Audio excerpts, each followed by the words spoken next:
ദേശീയപാതയിൽ പൊതുമരാമത്ത് മന്ത്രി മുഹമ്മദ് റിയാസ് റോഡ് ഷോ നടത്തിയ വാഹനത്തിന് ഫിറ്റ്നസ് സർട്ടിഫിക്കറ്റ് ഇല്ലാത്തതിൽ പരാതി നൽകി ബി.ജെ.പി. വാഹനം പിടിച്ചെടുക്കണമെന്നും വിഷയത്തിൽ നടപടി സ്വീകരിക്കണമെന്നും ആവശ്യപ്പെട്ട് RTOയ്ക്കാണ് പരാതി നൽകിയത്. വിവരങ്ങളുമായി രമ്യദാസ് ചേരുകയാണ്. രമ്യ, പറയൂ.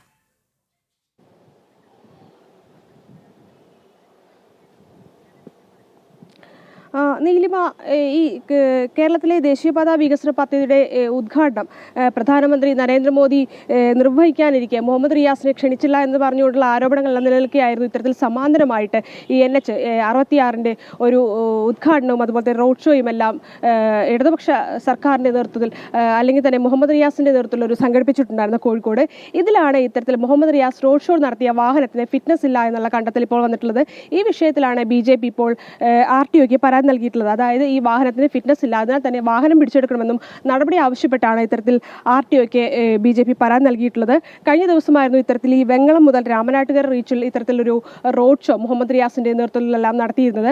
അതായത് ഈ NH 66 എല്ലാം ഉദ്ഘാടനം നരേന്ദ്രമോദി ഉദ്ഘാടനം ചെയ്യാനിരിക്കെ ഇത്തരത്തിൽ മുഹമ്മദ് റിയാസിനെ ഉൾപ്പെടെ വിളിച്ചില്ല എന്ന ആരോപണം നിലനിൽക്കുകയായിരുന്നു. ഇത്തരത്തിലൊരു സമാന്തരമായി തന്നെ ഇത്തരത്തിലൊരു റോഡ് ഷോ എല്ലാം സംഘടിപ്പിച്ചത്. ഈ റോഡ് ഷോയ്ക്കിടയിൽ ഈ മുഹമ്മദ് റിയാസ് പങ്കെടുത്ത വാഹനത്തിനാണ് നിലവിൽ ഇപ്പോൾ ഈ ഫിറ്റ്നസ് ഇല്ല, അതായത് ഫിറ്റ്നസ് സർട്ടിഫിക്കറ്റ് ഇല്ല എന്നുള്ള കണ്ടെത്തിയതിനെ തുടർന്നാണ് ഇത്തരത്തിൽ BJP ഇപ്പോൾ പരാതി നൽകിയിട്ടുള്ളത്. നീലിമ. ശരി രമ്യ.